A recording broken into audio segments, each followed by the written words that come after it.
মানি double হোৱাৰ formula প্ৰথমে আৰম্ভ হৈ 500 টকাৰ পৰা তাৰপিছত কেনেকৈ ধনী হ'ব শুনাম আপোনাক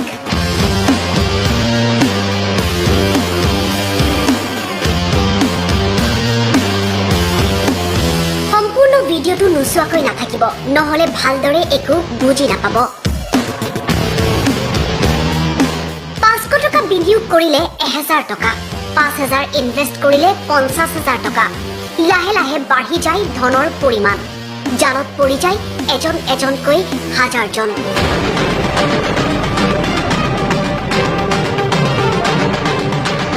অনলাইন এপৰ জৰিয়তে পইচা ঘটিবলৈ গৈ লাওলোৱা হোৱাৰ অভিযোগ হেজাৰৰো অধিক পৰিয়ালৰ চাওক কেনেকৈ জালত পৰে সাধাৰণ জনতা প্ৰত্যেকটো ক্ষেত্ৰত প্ৰতিটো দিনতে ৰাতি 12 বজাৰ পৰা পিছদিনা ৰাতি 12টালৈকে প্ৰত্যেক দিনে প্ৰত্যেকী পইচাটো নিজৰ যিটো আৰ্ণ থাকে সেই আৰ্ণটো উলিয়াব পাৰে মই আজি 1.5 মাহত 2 লাখ টকা আৰ্ণ কৰিলো ইয়াত মোক কোনো প্ৰেছাৰাইজ কৰা নাই এইটো মাই ওন চইচ যিটো প্ৰতিজন মানুহে সদস্য যেতিয়া 26,000 কৰিছে মই নিজে 26,000 কৰিছো 4,000 কৰিছো মই বৰ্তমান সময়ত মোৰ প্ৰতিমাহে আৰ্ণ দৈনিক 7,000 টকাকে মোৰ দৈনিক আহে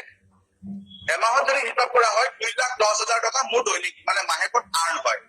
আপোনালোকৰ যিমানখিনি মানুহ আছে আপোনালোকৰ অঞ্চলৰ যিমানখিনি সংঘত আছে মানে মানুহ আপোনালোকৰ জড়িত হৈ আছে আপোনালোকৰ লগত সকলোকে আপোনালোকে এটাই কথা কওক যে তেওঁলোকে আপডেট কৰক আপডেট কৰাৰ লগে লগে আপোনাৰ দৈনিক আয়টো আপোনালোকে বাঢ়ি আহিব অনলাইন মানি ডাবল এপৰ পৰা সাৱধান চাইবাৰ অপৰাধীয়ে লুটি নিব আপোনাৰো ধন প্ৰতিটো প্ৰডাক্টত 8,000 10,000 5,000 20,000 তেওঁলোকে ট্ৰিপল দি আছে তাৰ মানে 3 গুণ পইচা দি আছিলে সেই প্ৰডাক্টটোৰ পৰা তেনেকৈ বহুত মানুহে ইয়াতে মানে পইচা ফচাই দিলে পইচা দিয়াৰ পাছত প্ৰথম অৱস্থাত মানুহবিলাকে পইচা পাই আছিলে যেতিয়া সেই অৱস্থাটো 10 দিনমানৰ পাছত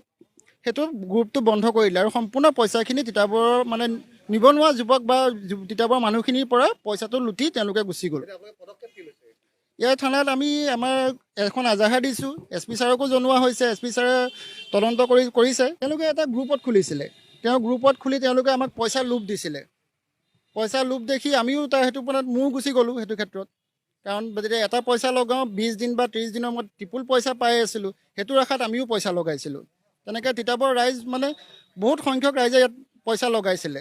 12 তাৰিখ মানৰ পৰা আমি যোগাযোগ কৰিবলৈ চেষ্টা কৰিছিলোঁ তেওঁলোকৰ ঘৰলৈও গৈছিলোঁ ঘৰতো মানুহ নাই তেওঁলোক পলাই আছে মোৰতো 42,500 তিতাবৰতো 10-12 কোটি টকা তেওঁলোকে ঘোটালা কৰিছে এটা প্ৰবঞ্চনাৰ কবলত পৰা তিতাবৰৰ ভুক্তভোগীসকলৰ অভিযোগ মৰ্মে এতিয়া কাষ চাপিছে আৰক্ষীৰ তিতাবৰ মৰিয়নিৰ লগতে কেইবাখনো আৰক্ষী থানাত ভুক্তভোগীয়ে দাখিল কৰিছে এজাহাৰ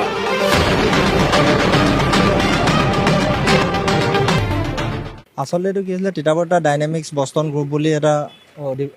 গ্ৰুপ আহিছিলে তাত আমাৰ তিতাবৰৰ কেইজনমান থলুৱা ব্যক্তি জড়িত হৈ আছিলে তেওঁলোকে এটা অনুষ্ঠান খুলিছিলে সেই অনুষ্ঠানটোত আমাৰ থলুৱা মানুহখিনিক কি কৈছিলে যে আপোনালোকে এনেকৈ অলপ মূলধন আপোনালোকে যদি খটুৱায় তাৰ বিনিময়ত আপোনালোকে এটা পিৰিয়ডত আপোনালোকে তাতকৈ অলপ সৰহ পইচা পাব বুলি তেওঁলোকে কৈছিলে কোৱাৰ বিনিময়ত কি হ'ল আমাৰ গোটেই মানুহখিনিয়ে এনেকৈ কৰি থাকোঁতে তেওঁলোকে সম্পূৰ্ণ পৰ্যায়টো বন্ধ কৰি দিলে এতিয়া বন্ধ কৰি দিয়াৰ বিনিময়ত কি হ'ল এতিয়া কোনো মানুহে পইচাটোও পোৱা নাই একো হোৱা নাই আৰু তেওঁলোকে এটা হোৱাটছআপত গ্ৰুপ চলাই আছিলে সেই গ্ৰুপটোত কিন্তু এতিয়া গ্ৰুপ চলি আছে কিন্তু মানুহক তেওঁলোকে পইচাটো ৰিটাৰ্ণ কৰি দিয়া নাই এইটোতো আপোনাৰ তিতাবৰৰ সম্পূৰ্ণ এনেই যদি মানুহক লগভগকৈ চলা যায় এইটো কোটি টকাতে আছে কিন্তু কিমান কোটি একজেক্ট ফিগাৰটো আমি আপোনালোকক ক'ব নোৱাৰিম কিন্তু জনাত এইটো কোটিতে আছে মোৰ ব্যক্তিগতভাৱে ইয়াত মোৰ 98,000 হৈ আছে কাৰোবাৰ যদি 80,000 কাৰোবাৰ 1 লাখ টকাত ডুবিল অনলাইন এপত আল্টিমেটলি তিতাবৰত আপোনাৰ বষ্টন ডাইনামিক বুলি এটা কোম্পানী আহিছিলে প্ৰায় 2 মাহ পাৰ হৈছে কোম্পানীটো ইয়াত মানুহক প্ৰলোভন দি পিনি পইচা লৈ থকা আৰু প্ৰায় কোম্পানীটোৱে পইচা দিও আছিলে কিন্তু হ'লেও যোৱা প্ৰায় শনিবাৰৰ পৰা এই কোম্পানীটোক পইচা দিয়া একেবাৰে বন্ধ কৰি দিলে তাত মানে আপোনাৰ কোটি কোটি টকা তিতাবৰ জনসাধাৰণ তিতাবৰ আছে যোৰহাটৰ আছে আপোনাৰ মৰিয়নিৰ আছে তিয়কৰ আছে তেনেকৈ ধৰি পিনি কোটি কোটি টকা ইয়াৰ পৰা লুটি পিনি কোম্পানীটো একেচাতে বন্ধ কৰি দিলে বন্ধ কৰাৰ পিছতো কিন্তু দেখা পোৱা গৈছে যে এতিয়াও কোম্পানীটো ৰানিং হৈ আছে, এতিয়াও প্ৰলোভন দি আছে তেখেতলোকে, এতিয়াও লুটিবলৈ চেষ্টা কৰি আছে। আৰু ইয়াৰ ভিতৰতে কেইজনমান এডমিনো আছিলে, তাৰ ভিতৰতে কিন্তু এজন এডমিন যোনজন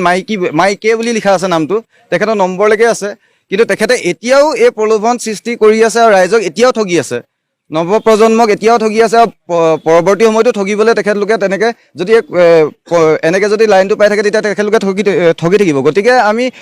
SP মহোদয়ক জনাইছোঁ, তিতাবৰ আৰক্ষী চকীক আমি এজাহাৰ দিয়া দাখিল কৰিম যে অতি শীঘ্ৰে এখেতলোকৰ ওপৰত বিহিত ব্যৱস্থা গ্ৰহণ কৰিব লাগে, অন্যথা তিতাবৰ ৰাইজ তথা বিভিন্ন দল সংগঠনে আমি ইয়াৰ ওপৰত যিকোনো জংগী আন্দোলন গঢ়ি তুলিবলৈ বাধ্য হ'ম।